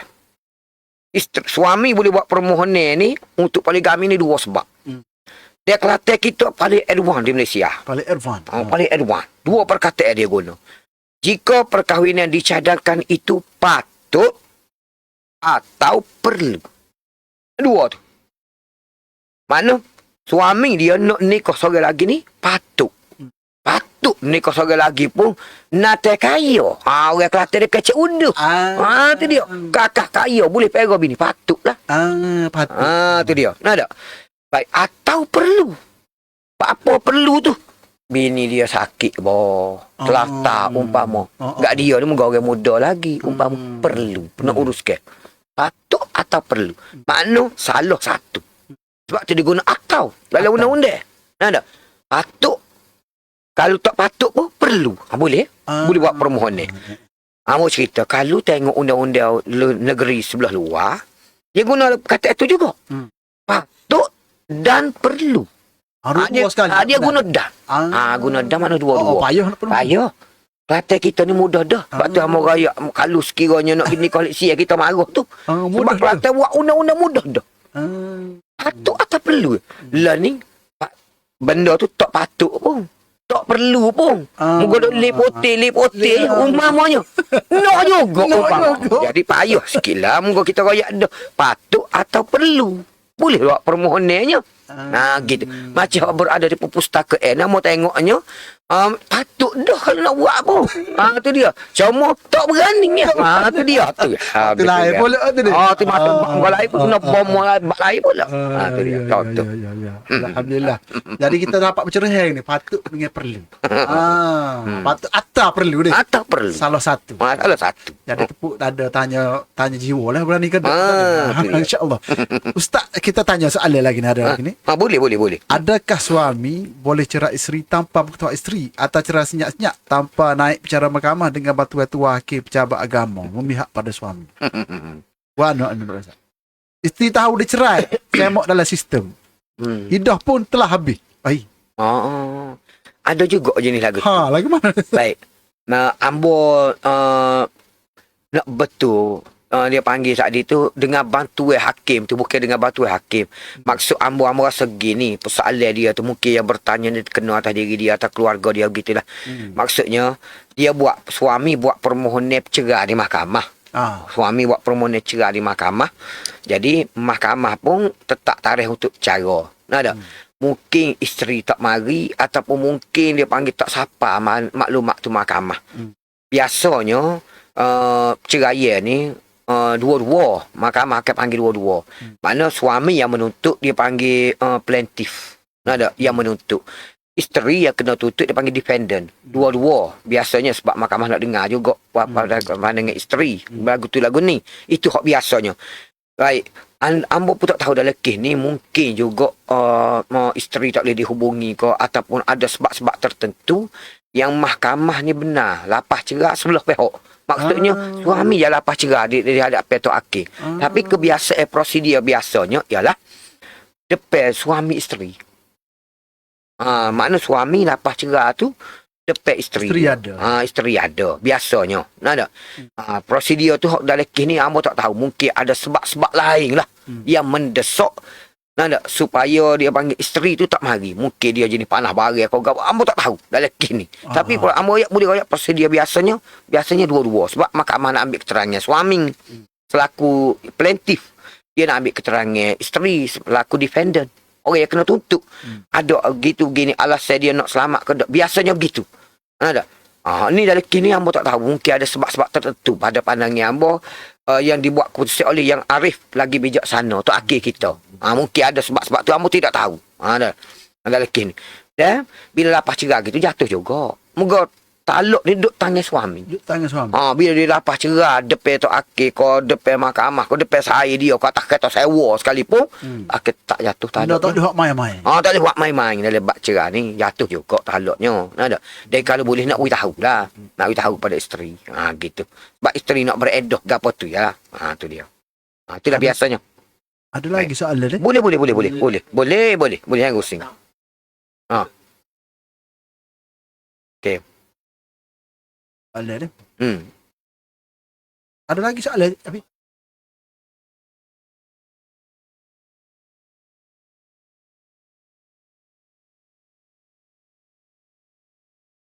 isteri tahu dia cerai semok dalam sistem idah dah habis. Bawah lagi.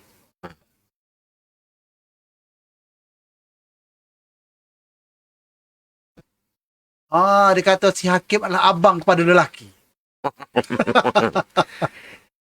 Tu dia si hakim abang kepada lelaki. Hak ni ambo malah komen hak ni mungkin ambo pun tidak tahulah. Biasanya ambo cerita ni biasanya kalau orang yang ada kepentingan gini nak mengelak daripada bias, kita tukar hakim lain biasanya.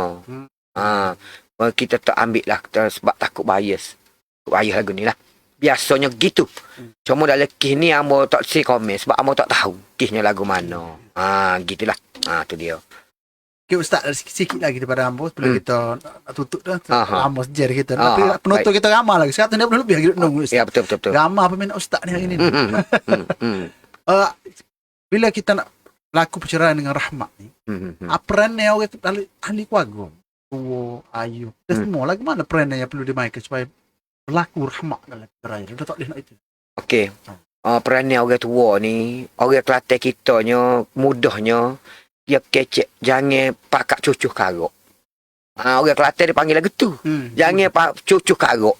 Maksudnya benda ni kritikal, jadi kita ni tolong jar lagi supaya cerah gitu gini jangan. Masing-masing keluarga ni kena main ke peranan supaya jangan bercerah lah. Masing-masing nasihat menasihati umpama. Amo bagi tip sikit pada orang puan. Kalau bergaduh dengan tok lelaki, jangan ngadu komok kita. Kalau ngadu komok kita, mungkin waktu mana cerah mahkamah. Cerah mahkamah. Tok lelaki mu tak pakar. Lagu tu dah jadinya. Jadi orang puan, kalau bergaduh dengan tok lelaki marah, tok lelaki katok tak apa. Mula-mula sekali kena nampak tawa tu, direpuk polis cara lain. Satu hal. Kena hungar kelik ni tiuk daripada tak tahu kata tiuk. Aduh lah mak weh, ada mak weh. Naik atau rumah, pergi tidur atas riba tok tua. Sakit lah mak apa kita tengok ni. Pergi tidur atas rumah tok, pergi tidur atas riba tok tua. Aduh lah mak sakit ni. Mak dia akan telefon lalu. Amak, budak mana? Klik lalu. Tu dia. Mak dia akan panggil lalu. Mak ni pasal tak reti. Dia akan marah pada anak dia. Isteri kena pergi tidur atas riba tok tua. Jangan klik tidur atas riba mak kita. Tidak dengan mak kita ya. Dia panggil kuat-kuat. Dia nak ceritanya peranan keluarga ni kena kita panggil tarbiyah, jaga anak-anak sebenarnya. Jangan cucuh karok. Nah tak? Sebab kalau cucuh karok ni nak punah mudah sangat. Ya cerah mudah sangat lapar habis lah. Tapi nak bina 20 tahun, 25 tahun dah demo ni duduk bersama. Jadi kita pakat backup tu lah. Keluarga ni. Jangan pakat-pakat nasihat lah. Sebab kita panggil orang tua ni dia makan gagal dulu pada budak-budak. Tu dia. Jadi kita harapnya begitulah. Sebab tu dia kena darah tinggi dulu. Tu dah bendanya tu lah. Ada lagi soalan lah Ustaz. Ni orang nak tahu pasal nikah alik siye ni. Assalamualaikum. Kalau nikah alik siye, orang luar tak payah lah. Nikah sebelah Thailand lah. Siye. Orang kata panggil siye. Thailand. Nikah sebelah Thailand. Apa tindakan seterusnya? Kita tak ambil. Sebab dia balik Malay ni. Gapo nak hidup ni. Okey. Ambo ceritanya dalam undang-undang, kita minta dalam tempoh ni boleh. Kita beri tempoh pada pasangan ni boleh. Dia kena daftar ke perkahwinan dia. Kena daftar ke ikut legal ataupun undang-undang kita sini. Lagu mana nak daftar ke? Kena pergi bermula di pejabat agama. Kalau di Jajah, pejabat agama Jajah, pejabat Qadi orang situ panggil. Kalau di Kota Baru ni pejabat Qadi, pejabat agama Kota Baru di Balai Islam lah.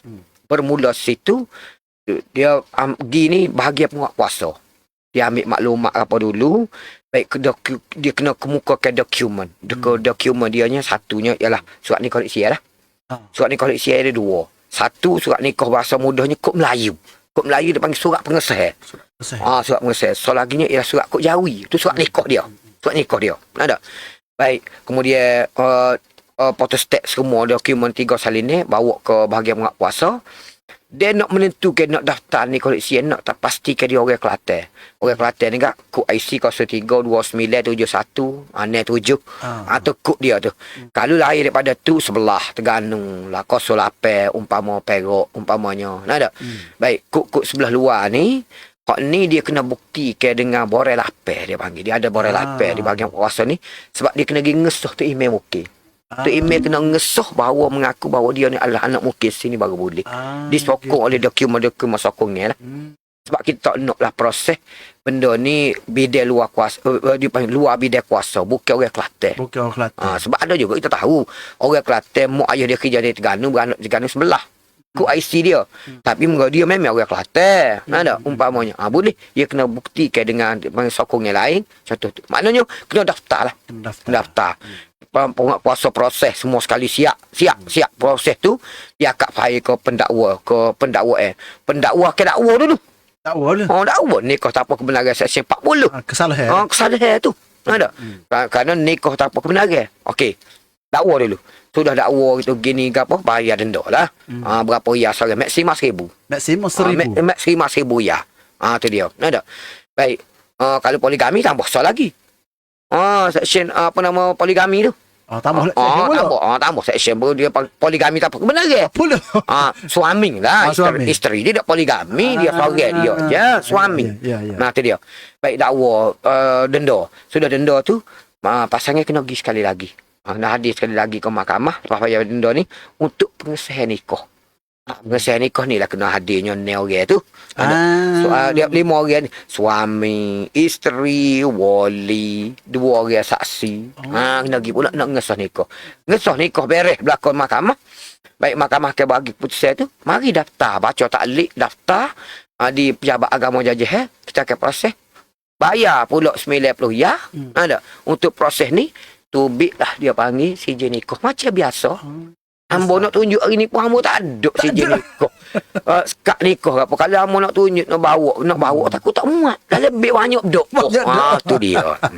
Okey Ustaz, jelas saya rasa nikah Malaysia tu boleh ikut flow. Perlu royak dah. Jadi kena balik selesai cepat-cepat. Kena daftar. Kalau tak daftar mati ke dalam cerah tangga masalah. Tu anak pula nak sekolah apa ya. Tu dia. Okey. Ustaz, soalan last ni saya rasa. Boleh. Salah kau lepas bercerai, isteri ni makin baik dengan suami. Kubik pergi bercuti sama-sama dengan anak. Tak apa melibatkan emosi dah. Sebab hati-hati lah nak buat kita kan. Tapi pergi bercuti sekali, duduk sebuah hotel bilik lain-lain lah. Untuk baiklah anak-anak baik, suami isteri. Cuma dia tak buat lain ni. Dari segi syariat tu comel kau benda gitu. Comel. Ke isteri ni masa muka dia kita cerita dia kan bila bercerai suami kena sediakan rumah. Dia pun duduk rumah itu gini. Ke isteri ni boleh dia make up jangok jalan untuk menarik perhatian suami. Supaya suami ni rasa gerai. Kena duduk semula sebagai suami isteri. Tu dia. Boleh kalau boleh buat lagu tu. Tu dia. Cuma jangan melampaui watak macam tadi dah. Nak cuti ke apa semua sekali tak ada masalah. Moga dia tu masih lagi suami isteri sebelah pihaknya. Cuma di segi pergaulan kena jaganya. Kalau lepas dah ni. Lepas dah tak boleh lah dia jadi bain. Dia jadi bain makna bukan bini dia dah. Bila bukan bini dia ni enggak dia jadi fitnah lain lah pula dah. Bukan bini dia sepuluh lain lah. Bukan sepuluh lain dah. Dia ni ajnabi. Makna jadi orang asing. Bukan makhluk asing, jadi orang asing dah. Jadi tak boleh lah. Dari kadang tu, dua tu pun kena minta kebenaran mak ayah semua. Tak boleh lah. Dia jadi khalwat berapa. Muka bekah dah. Bekah bini dah dia panggil. Gitu. Tak boleh lah. Sebab sebuah arti-arti lain ni, dia habis dah. Pergi bercuti sekali. Buat anak-anak. Duk hotel sama bilik lain-lain. Mana perlu ada penemeh gapo dah lah. Nak bawa anak-anak tu moga dia nak suruh ada papa dengan mama dia boleh. Tapi kena ada orang lain. Tak boleh dia main gitunya. Kena gitu. Balik asas macam main bujang. Balik asas mula dah lah. Lagu tu dah lah. Kena bawa penemeh lelaki seorang. Tak boleh gitu lah. Lepas tu netizen tomoh tu banyak lah ketimbunya. Macam mana duk main lagi lagu ni. Umpama habis dah. Tak silap lagu tu. Jadi dah ikut undang-undang asal. Ikut undang-undang asal sebelum daripada cerai dia lah. Benda comel sampai cara tak betul tak boleh. Tak boleh. Tak boleh. Alhamdulillah penonton-penonton kita bersiaran sejam lebih hari ini. Banyak orang duduk menunggu di talian. Terima kasih saya ucapkan pada semua. Jadi Ustaz, sebelum kita menutup tirai kita lah hari ini, sedikit kata apa rumusnya lah. Dapat Ustaz kata tajuk kita ini bercerai tetapi dalam silakan Ustaz.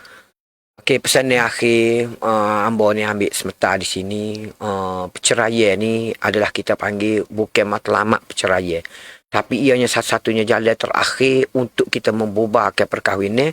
Setelah perkahwinan ini tiada lagi sakinah, ada mawaddah dan juga rahmah. Pasangan boleh buat permohonan di mahkamah syariah untuk bercerai. Dan perceraian ni dia boleh jadi ada rahmat, boleh jadi. Lagu mana perceraian boleh jadi rahmat? Apabila perkahwinan ni dia panggil penuh dengan kita panggil ego, katok, tak apa, menapa umpamanya. Ada. Sehingga isteri menderita bila bercerai, isteri pun tenang gitu begini. Boleh kahwin dengan orang lain, beranak pinak, senang, naik perceraian. Itu dia panggil rahmat. Baik, perceraian juga adalah dia mungkin ada hikmat di sebalik tu. Bila pasangan ni tidak boleh hidup bersama sebagai suami isteri, tidak boleh menunaikan kita panggil tanggungjawab bersama umpamanya. Ada. Bila berlaku perceraian umpamanya masing-masing mikir nikah semula, mungkin ada hikmah di sebalik tu yang kita tak tahu. Jadi apa-apa pun kita letak bahawa semua ni adalah takdir Allah Ta'ala, tapi usahanya mari kita. Benda tu tak lari pada Allah Ta'ala. Allah Ta'ala tetap belakang. Takdir Allah Ta'ala belakang.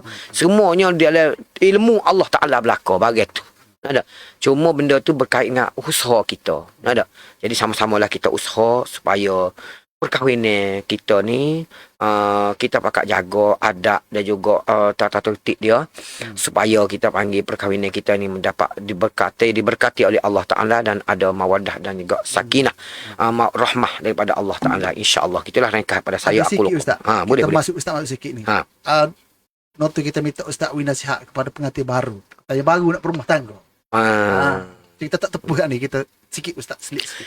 Okey, nasihat saya kepada pengantin-pengantin baru yang baru menempuh alam rumah tangga ni. Baik, dia baru-baru nikah ni dia semua comel sedap belaka. Nada. Kalau kecek bahasa uduh dia panggil ketung pun sedap pasangan baru nikah ni. Nada. Jadi jadikanlah dia panggil pasangan baru-baru nikah ni.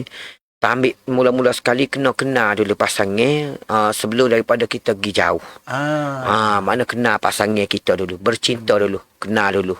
Selok-belok dia lagu tu lagu ni. Lepas tu kena keluarga, mertua masing-masing. Ada. Kerana orang ni dia keluarga ni dia tak serupa. Orang bacok dengan orang gomusai lain. Sebab orang bacok dia duduk punya. Orang gua musai dia duduk dengan musaking. Dia tak sama. Dia riang dia tak sama. Ada. Jadi kena kenal juga keluarga pasangan masing-masing. Baik, barulah kita boleh bergerak ke hadapan. Apabila ni kita ni kenal pasangan masing-masing. Dan benda ni kalau kita tak kenal daripada awal, dia punah daripada awal, orang tua ni dia panggil dia mudah berasa hati. Berasa hati ni lah yang menyebabkan mudah nak jadi, kita panggil pandangan serong. Bila pandangan serong, dia jadi kurang ajar apa semua sekali. Dia jadi masalah lah. Masalah, payah. Dia panggil dia orang tua, dia berasa hati. Jadi, mitoknya pasangan-pasangan kita ni jangan gaduh lah. Jangan gaduh, kenal dulu pasangan masing-masing. Ada. Untuk kita melayari rumah bahtera kita ni, akan datang ni kenal pasangan masing-masing, duduk molek. Tahu dia panggil kenal kelemahan diri kita. Kita tidak kuat. Kalau kita kuat pun kita ada kelemahan. Kenal kelemahan diri kita. Kenal kelebihan diri kita. Kelebihan diri kita share ke pasangan kita. Kelemahan kita untuk kita baiki. Ada. Barulah insya-Allah rumah tangga kita ni molek. Barulah tidak jadi berona. Agak apa gitulah. Agak apa-apanya. Okey, terima kasih Ustaz. Jadi alhamdulillah kita berada di penghujung rancangan. Seperti biasa cara mayan Ustaz kita akan tanya 3 soalan. Kepada penonton kita. Satu soalan Ustaz kita beri RM50. Allah banyak tu. Satu soalan RM50. Aduh. Daripada hak Ustaz duk kecek we pencerahan ni, hasil tu lah tu soalan. Jadi penonton kita ada masa lagi, cari pen, kertas bersedia. Siapa jawab dengan tepat yang paling cepat. Tepat Ustaz dah paling cepat. Maka dia pemenang deh. Jangan hantar ke ruangan komen. Hantar ke private message lah. Jawab pen kita tu. Tidak orang lain pakat tiru. Deh. Jadi bersedia. Soalan yang pertama. Soalan dia biasa kita beri mudah. Ustaz, jawab pen dia bayar. Okay. Soalan yang pertama. Topik kita ini mengenai perceraian. Jadi, apakah 3 punca utama perceraian yang disebutkan oleh Ustaz kita tadi? Kita tak tengok cek GPT apa semua tak. Kita nak hak Ustaz sebut. Hak tu ambil daripada mulut Ustaz. 3 punca utama perceraian berlaku. Hak Ustaz sebut tadi deh. Okey, itu yang pertama. Soalan yang pertama. Soalan yang kedua. Ustaz sebut tadi mengenai jenis-jenis talak. Jadi minta penonton kita senaraikan jenis-jenis talak yang Ustaz sebut ke tadi. Tereke. Sebut ke dah tereke jenis-jenis talak Ustaz sebut tadi. Itu soalan yang kedua. Soalan yang ketiga. Ada 8 hak Ustaz ayat tadi yang boleh ditutup oleh isteri. Tak ada. Jadi kita nak yang sebut 5 saja. 5 je. Tak sebut 8 lah. 5 lah. Ustaz sebut tadi gapo. 1, 2, 3, 4, 5. 5 je kita nak. Pak kita petik ni. Kita nak tahu benda-benda orang dengar kalau kita catch. Betul. Jadi 5 hak yang boleh ditutup oleh isteri. Tak tanya suami hak isteri kita nak. Sebab dah isteri banyak tak nak nanya dah berserah ni. Jadi 5 hak boleh ditutup oleh isteri. Yang disebut Ustaz sebut 8 tapi kita nak 5 saja. InsyaAllah. Jadi sama-sama pakat jawab, molek atas siapa terpilih rezeki RM50 Ustaz. Kita cari RM50. Nak cari mana dengar aku ni? Dengan program dapat 50. Boleh 50 riyal. Oh, tak ada pasal-pasal. Kalau nak asal afdal lagi boleh 50 riyal tu belanja hamba pula. Tu lebih afdal lagi Allah. Oh lah molek Ustaz dia. Okey, alhamdulillah kita berada di rancangan Ustaz. Hamba minta maaf Ustaz kalau ada apa salah kasar bahasa dan sebagainya. Begitu juga kepada penonton-penonton kita yang semuanya dengar terus menyokong program Bicara Maya FPK. InsyaAllah banyak lagi Ustaz berapa gini. Kita akan buat Bicara Maya. Macam-macam hamba setuju. Dan jangan lupa 8 hari bulan Februari. Ustaz pun hamba jemput 8 bulan Februari hari terbuka Perpustakaan Awang Kelantan, Perpustakaan di Hatiku. Mari hari tersebut macam-macam program saya ayat tadi lah. Ada dengan apa jualan rahmah, ada bicara mufti insya-Allah. Dan banyak lagi program menarik yang kita isi pada hari tersebut, pameran kerajaan dan sebagainya insya-Allah. Jadi sehingga bertemu lagi di dalam bual bicara kita, Bicara Maya FPK. Dan jika ada topik-topik yang nak dicadangkan, sila hantar kepada kita, email kepada kita. Apa-apa channel saja boleh guna. Kalau nak dengar topik gapo Ustaz? Dalam Bicara Maya kita akan cari orang, kita akan catch oleh Bicara Maya. Kita nak sebab kita tak tahu masyarakat kita ni gapo dia. Betul. Keperluan ilmu dia. Hantar kepada kita insya-Allah. Jadi sehingga bertemu lagi, selamat sejahtera semua. Semoga kita sentiasa bahagia, keluarga kita bahagia, kita dapat hidup dengan sejahtera menjadi hamba Allah yang benar-benar kuat Allah insya-Allah. Sekian wabillahi taufiq wa hidayah. Assalamualaikum warahmatullahi taala wabarakatuh. Waalaikumsalam warahmatullahi wabarakatuh.